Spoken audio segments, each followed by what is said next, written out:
My name's Alex. I'm 24, and until last month, I still lived at home.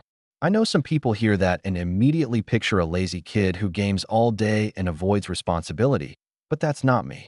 I've been working full-time since I was 19, not a dream job, sure, but it pays the bills and it's honest work. I contribute where I can. I clean up after myself, and I stay out of trouble. I'm not perfect, but I've always tried to be the easy child, the one who doesn't give my parents a reason to worry. And yet, somehow, I ended up being the one they treated like a burden. It started subtly, as these things usually do. My dad would make little comments at dinner, like, "Another slow day at work?" Even though I'd just finished a 10-hour shift.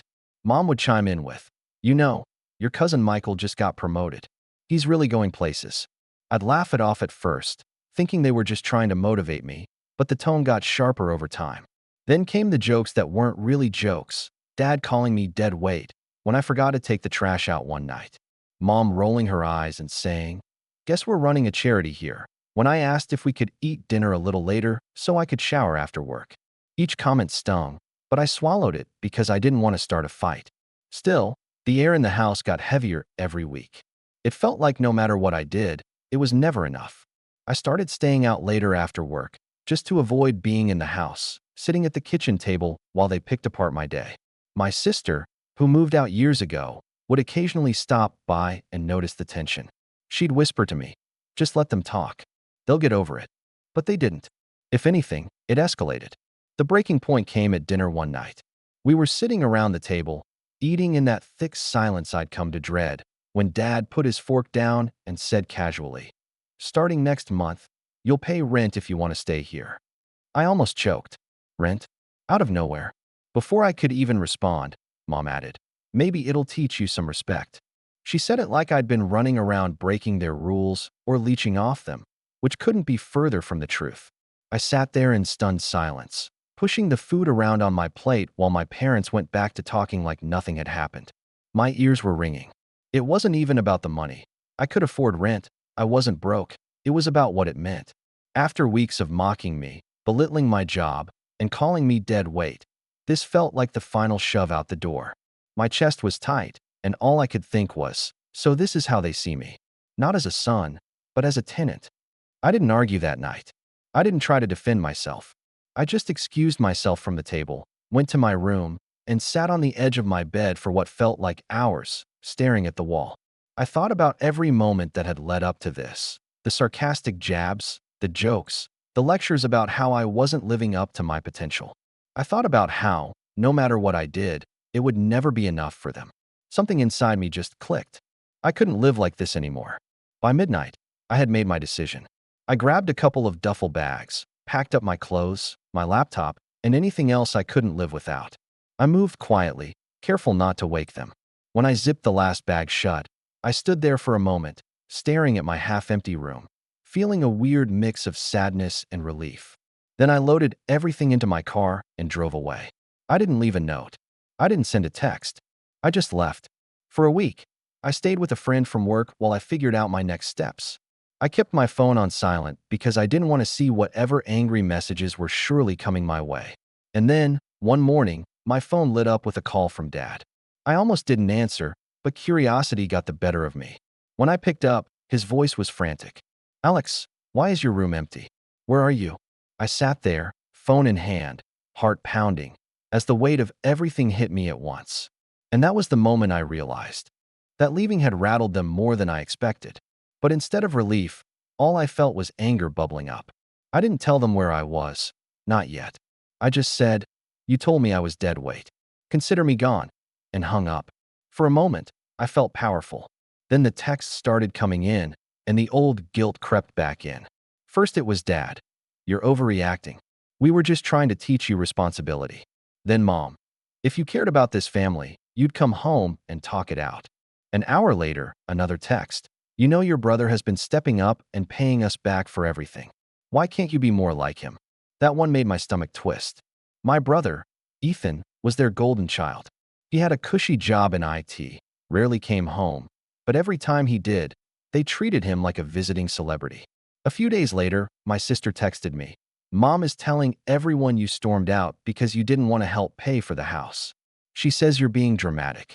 That one stung. I hadn't told anyone where I was or why I left, but somehow I was already the villain in their version of events. I decided to stop replying altogether, which only seemed to make them more frantic. When I finally checked my voicemail, I found 3 missed calls from Mom. Her voice was cold and clipped in the first one. If you're not back by Sunday, we'll consider your room gone. In the second, she sounded angrier. You're selfish, Alex. We gave you everything, and this is how you repay us. And in the third, her tone had shifted to something almost smug. Fine. Your brother's going to take your room if you don't come back. Maybe that will teach you a lesson. That last message sent me over the edge. My room wasn't just a room. It was the one place in that house that actually felt like mine. I'd worked hard to buy my own furniture, set it up exactly how I liked it, make it a small refuge from all the tension. The idea that they would just hand it over to Ethan, who hadn't lived at home in years, felt like a slap in the face. And then there were the family group chat messages. Ethan finally chimed in with, maybe if you'd grown up and stopped mooching, this wouldn't be happening. That was rich, coming from the guy whose car Dad still made payments on. I stared at that message for a long time, fingers hovering over the keyboard, before I finally typed, glad to know where everyone stands. I hit send and muted the chat. A few days later, my sister invited me to lunch. I almost didn't go, but curiosity got the better of me. Over coffee, she told me Mom had been using my absence as an excuse to guilt-trip her into visiting more. She keeps saying, at least you didn't abandon us like Alex, my sister said with an eye roll. It's getting ridiculous. I laughed bitterly. Abandon them? They basically kicked me out. Yeah, she said quietly, but you know how Mom is. She'll never see it that way. Hearing that hurt more than I wanted to admit. It wasn't just about me anymore. It was about the way they rewrote the story to make themselves look like the victims. And suddenly, I realized that going back, apologizing, or trying to reason with them wouldn't fix anything. The next weekend, Mom called again. This time, she sounded syrupy sweet. Alex, honey, we're having a barbecue next Saturday. Everyone's coming. Why don't you stop by and we can talk? I almost laughed out loud at the audacity. A week ago, they were threatening to throw my stuff out, and now they wanted me to come play nice for the family? When I didn't respond, Dad sent me a text that simply read, if you don't come, don't bother coming back at all. That was the moment the shift really happened inside me. Until then, I'd been hurt, angry, maybe even a little guilty. But now I was done. Done playing the scapegoat, done letting them pull the strings. I didn't answer. Instead, I started thinking about what would happen if I never came back, really never came back. And for the first time, that idea didn't scare me. It thrilled me. That's when I started planning my next move. The following Friday, I swung by the house when I knew they'd all be out. I wasn't planning to confront anyone. I just wanted to grab the last few things I hadn't been able to take when I left. Some photo albums, my old guitar, and a few boxes from the closet. When I unlocked the front door, the house was eerily quiet. My footsteps echoed down the hallway, and for a moment, I almost felt nostalgic. Then I opened the door to my room and froze. It wasn't my room anymore. The walls, once covered with posters and shelves I'd put up, were bare. My bed was gone, my desk too. The carpet had been vacuumed clean, and sitting right in the middle of the room was a stack of Ethan's moving boxes. On top of them, taped in Mom's neat handwriting, was a note that said, Ethan's room. I just stood there, staring, my hands shaking. I'd been gone less than 2 weeks, and they'd erased me like I'd never existed. My photos, my books, my guitar gone. I ripped open one of the boxes, hoping maybe they'd just packed my stuff away, but inside was Ethan's gaming setup, neatly labeled. The sound of a car pulling into the driveway snapped me out of it. My heart started pounding as I heard voices. Mom and Dad were home early. I barely had time to shut the box before they came in. Mom saw me standing there and smiled like this was the most normal thing in the world. Oh, Alex, you should have told us you were coming by. I gestured to the empty room, my voice flat. Where's my stuff? Dad shrugged. In the garage. We needed to get the room ready for Ethan. He's moving back for a while. I felt like someone had punched me in the chest. You didn't even tell me.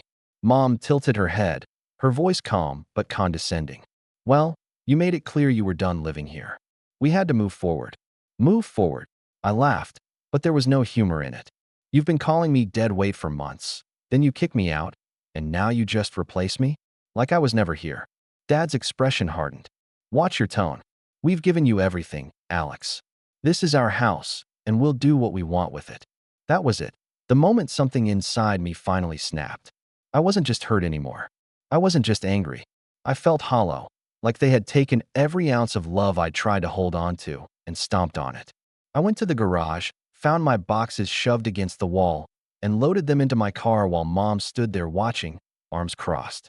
"You're being dramatic," she said as I walked past her. I didn't reply. I just shut the trunk and drove away, gripping the wheel so hard my knuckles ached. That night, sitting on the floor of my friend's apartment surrounded by my salvaged belongings, I let the reality sink in. My parents hadn't just asked me to grow up or contribute. They'd made it clear I was expendable, replaceable. And for the first time, I stopped hoping things would get better. I didn't just want distance anymore. I wanted something else, something that would make them feel what I'd felt. Not just hurt, but powerless. Because if they thought I was dead weight, they hadn't seen what I could do when I stopped holding back. And that was when the idea for how to hit back started to form. The days after clearing out my things were the hardest. For the first time in my life, I felt truly untethered. No room to retreat to, no house to call mine, no illusion that my parents would ever have my back. I crashed on my friend Marco's couch for almost 3 weeks, trying to piece myself together while still going to work every day and pretending nothing was wrong. Work became both my escape and my prison. I'd throw myself into long shifts just to keep my mind off everything. But every time I clocked out, the reality hit me all over again. I'd sit in the break room scrolling through my phone, staring at the family group chat still muted, reading message after message from my parents and Ethan about family dinners, barbecues, and celebrating new beginnings. They weren't even pretending to miss me anymore. One night, after a brutal double shift, I got back to Marco's place to find him asleep and the living room dark. I stood there for a long time, staring at my duffel bag shoved against the wall. That was all I owned now, really. A couple bags of clothes and a few boxes in the corner. Everything else, the room I'd built, the life I'd tried to have, was gone. I sat on the floor, knees pulled up to my chest, and for the first time since leaving, I broke. Not just a couple of tears, but full-on, quiet sobbing that I had to muffle in my sleeve so I wouldn't wake Marco. It wasn't just sadness. It was grief. Grief for the version of me that still believed my parents would come around someday. That if I just worked hard and kept my head down, they'd see me as enough. The next morning, I woke up with puffy eyes but a strange kind of calm. It was like my brain had finally burned through all the denial, all the hurt, all the wishing for things to be different. I wasn't going back, not ever. If they wanted Ethan to be their golden child, fine. Let them have him. But letting go didn't mean letting them walk all over me. I started working extra hours, not just because I needed the money, but because I had a goal now. Every paycheck, I put aside as much as I could. I cut back on everything. No takeout, no random splurges, just saving and grinding. On my days off, I researched apartments, roommates, even tiny studio spaces I could rent short-term. I wanted my own place, even if it was small, even if it was barely furnished. Somewhere I could shut the door and know nobody could take it from me. At the same time, I started quietly pulling back from my family in every other way. I didn't answer calls, didn't react to their group chat messages, didn't take the bait when Ethan tried to send me updates about how he'd fixed up my old room. I didn't tell them where I was living, and I sure didn't tell them where I was working. For the first time in my life, I was truly out of their reach. And in that silence, something started to shift inside me. Instead of imagining going back to make peace, I started imagining what it would look like to build a life completely on my own terms. And the more I pictured it, the job, the apartment, the independence, the more determined I became. Then, just when I felt like I was finally starting to climb out of the hole, Mom called one last time and left a voicemail that made my stomach twist. Her voice was cheerful, almost sing-songy. "Just so you know, Alex, we've gone through the garage and donated most of what you left behind. You won't need it anyway, right? You've moved on." That was the last straw. I sat there staring at my phone, and instead of crying, I smiled. A cold, humorless smile. They thought they could erase me from their lives like I was some old piece of furniture to be thrown out. Fine. But if they were going to erase me, I was going to make sure they felt the weight of that decision, in a way they wouldn't forget. And that's when the real plan started to take shape. Things began to shift slowly at first. almost too subtly to notice. Within a month, I had moved out of Marco's place and into a small studio apartment. It was nothing fancy, barely big enough for a bed, a small table, and my laptop, but it was mine. Every time I locked the door behind me, I felt a rush of relief. No one could barge in, no one could lecture me, no one could tell me what to do with my own space. That feeling of control became addictive. I started getting serious about my finances, not just saving, but planning. I tracked every dollar, cut out unnecessary spending, and picked up extra shifts whenever they were available. It wasn't glamorous, but watching my savings grow was empowering. It was proof that I didn't need anyone to prop me up. Meanwhile, something unexpected started happening at work. My manager noticed the extra hours I'd been putting in and started trusting me with more responsibility. I was no longer just the guy who clocked in and out. I was training new hires, managing small projects, even covering for supervisors when they were out. Within 3 months, I got a raise. I celebrated by buying a secondhand couch and a real bed frame. Small victories, but they made the apartment feel like a home. The best part was how quiet everything was. No more dinner table jokes at my expense. No more snide remarks about my job. No more constant comparisons to Ethan. For the first time, my life was mine alone, and I could feel myself getting stronger, emotionally and mentally. I stopped checking the family group chat entirely. At first, it was hard. I'd open it by habit, half expecting some new comment meant to guilt trip me. But eventually, the silence became comforting. I didn't need their validation anymore. And that's when I started thinking bigger. One night, I sat down with a notepad and wrote out everything I wanted. Not just short-term goals, but the kind of life I'd never thought I could have before. A better job, a car that was fully mine, paid off, a place bigger than this studio, maybe even one day a house. The more I wrote, the more focused I became. And with every paycheck, every extra shift, every small win at work, I got closer to that version of myself.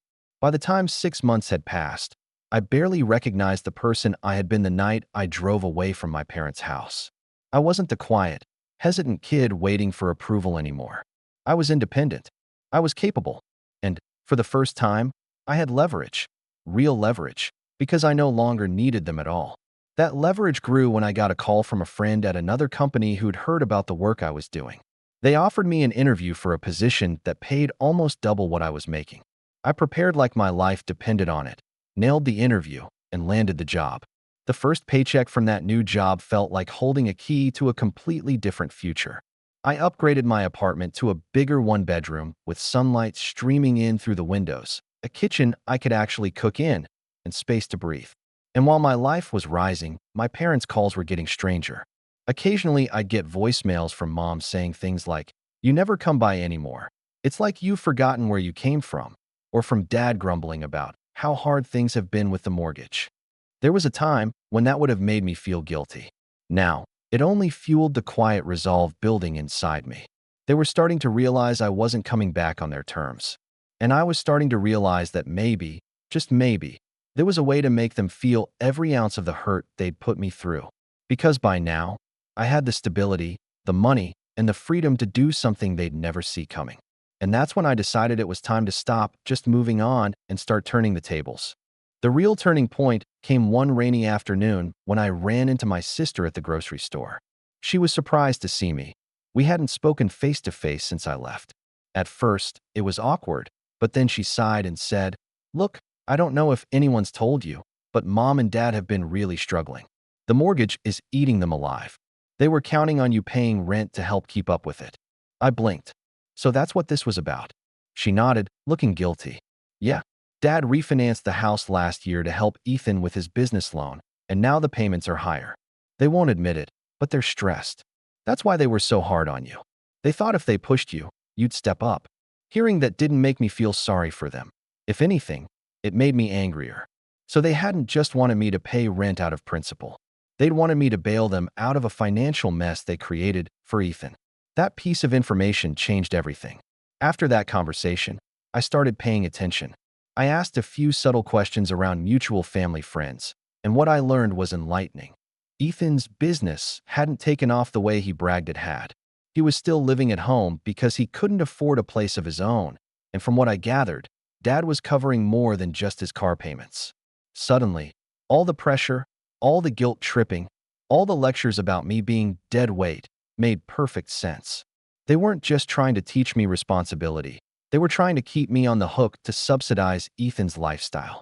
And now that I had my own place, my own money, and no ties to their house, I realized I had something they didn't: independence. I started documenting everything: texts, voicemails, even screenshots of the family group chat where they talked about getting Alex to pay up. At first, I wasn't sure what I was going to do with it, but it felt good to have proof, to see it all laid out in black and white. Then came the moment that sealed the deal. I got a call from my dad one evening, his tone surprisingly soft. "Alex," he said, "we're having a little trouble with the bank. Maybe you could help us out for a few months, just until things even out." I almost laughed out loud. After everything, they still saw me as the backup plan. But I didn't say no. Not yet. Instead, I said, "Let me think about it," and hung up. That night, I sat down at my kitchen table with a blank notebook and started mapping things out. If I played this right, I could not only protect myself from ever being dragged back into their mess, I could make sure they understood just how much they had underestimated me. I began talking to a financial advisor, something I never would have considered a year ago. I started putting my money into accounts they couldn't access and building a safety net that meant I'd never have to depend on anyone else again. And then I started planning my next conversation with them. Carefully, deliberately. I wasn't going to yell. I wasn't going to beg. I was going to make sure, when the time came, that every word landed exactly where it needed to. Because now I wasn't just surviving. I was in control. And I knew that the next time my parents saw me, it wouldn't be as the kid they pushed around. It would be as the person they never thought I could become. The question was how to deliver the message so it hurt just enough to make them feel what I had felt. And that's when the perfect opportunity presented itself. The perfect moment came when Mom texted me out of the blue. "Family dinner next Sunday. Everyone will be there. We'd like you to come." For a second, I almost ignored it, but then I realized this was exactly what I'd been waiting for. A chance to face them all at once, on my terms, not theirs. I spent the next few days preparing, not just mentally but practically. I gathered up all the documentation I'd collected, the screenshots, the saved voicemails, even the picture I'd taken of my empty room with Ethan's boxes stacked in the middle. I wasn't planning to throw it in their faces like an angry teenager. No, I wanted it as a quiet reminder to myself of why I was doing this, so that if they tried to guilt me or twist the narrative, I'd remember exactly what had brought me here. When Sunday rolled around, I didn't dress in my usual casual jeans and hoodie. I put on a crisp button-down, real shoes, and carried myself like the adult I'd grown into over the last several months. When I pulled into the driveway, I saw Ethan's car parked front and center. Inside, the house smelled like roast chicken, and everyone was already seated around the table. The chatter died as I walked in. Mom's face lit up in what I'm sure she thought was a warm, welcoming smile. "Alex," she said, standing to hug me. "We're so glad you came." I hugged her back, politely, not coldly, and sat down. Dad cleared his throat and said, "Before we eat, we wanted to talk about helping with the mortgage." There it was. No small talk, no apology, just straight to the point. I took a deep breath, kept my voice even, and said, "I'm not going to do that." The room went silent. Mom blinked. "Excuse me. I'm not going to pay your mortgage," I repeated calmly. "I've built my own life now. I have my own place, my own bills, and my own responsibilities. You made your choices with the refinance, with Ethan, and you can handle the consequences." Dad's face turned red. "We're your parents. You owe us." I pulled out my phone, opened the family group chat, and scrolled to the message where they'd called me dead weight. I slid the phone across the table. "No, what I owed you was respect. And you lost that the night you mocked me and told me I'd have to pay rent to stay under this roof." Ethan shifted uncomfortably but stayed quiet for once. I kept going, my voice steady but firm. "I've been saving, working, and building something for myself. I'm not here to argue. I'm here to tell you that you no longer get to make decisions for me or about me. I'm not your backup plan. I'm not your safety net. I'm done being treated like I'm less than." Mom's smile had completely disappeared by now, replaced by a pinched look of anger. "You'd really sit there and watch us lose this house?" I met her eyes. "You watched me lose my room without saying a word. Consider us even." For a long moment, no one said anything. The only sound was the ticking of the kitchen clock. Then I stood up, pushed in my chair, and said, "Thanks for dinner. Enjoy the house while you can." And before anyone could respond, I turned and walked out, leaving behind stunned silence. Driving away, I felt something inside me settle, like I'd finally taken back every piece of power I'd given away. But that wasn't the end, because later that night, I sent them one final message, one that would make sure they understood this new version of me wasn't bluffing. I didn't rush to send that message. I waited until I was back in my apartment, sitting at my kitchen table, the city lights flickering outside my window. I wanted to be calm, collected, deliberate. Then I opened my phone and typed out a single text to the family group chat. "I've removed myself from the co-signed utilities and accounts. Starting next month, you're fully responsible for the bills you signed for. I've also officially changed my mailing address. Please don't contact me unless it's an emergency. This is not a punishment. It's me finally choosing peace." I hit send and set the phone face down. The replies came fast and furious. First, Mom, "Alex, how could you do this to us? We need your help." Then Dad, "You're abandoning your family over hurt feelings? Grow up." Even Ethan chimed in, "Wow, real mature man." But I didn't reply. For once, I didn't feel the need to defend myself. 2 weeks later, I got a call from my sister. She was half laughing, half whispering like she didn't want anyone to overhear. "You won't believe this," she said. "Ethan's room flooded because of a broken pipe, and Mom is furious. They can't afford the repair right now and are scrambling to cover it." She actually said, "If Alex were here, this wouldn't be happening." I couldn't help it. I laughed. Not out of spite, but out of sheer relief. They finally understood that I wasn't coming to save them. That if they wanted someone to blame, they could look at the people still living under their roof. I didn't gloat, didn't post about it, didn't rub it in their faces. I just smiled and said to my sister, "I hope they figure it out. I really do." A month after that, I drove past the house on my way to work. There was a for sale sign in the front yard. I parked across the street for a minute, just sitting there, staring at the house I used to call home. It didn't hurt the way I thought it would. If anything, it felt like closure. Like the final thread tying me to that place had finally been cut. I rolled down the window, took a deep breath, and whispered, "You wanted me gone. Now I really am." Then I drove away, and this time, I didn't look back.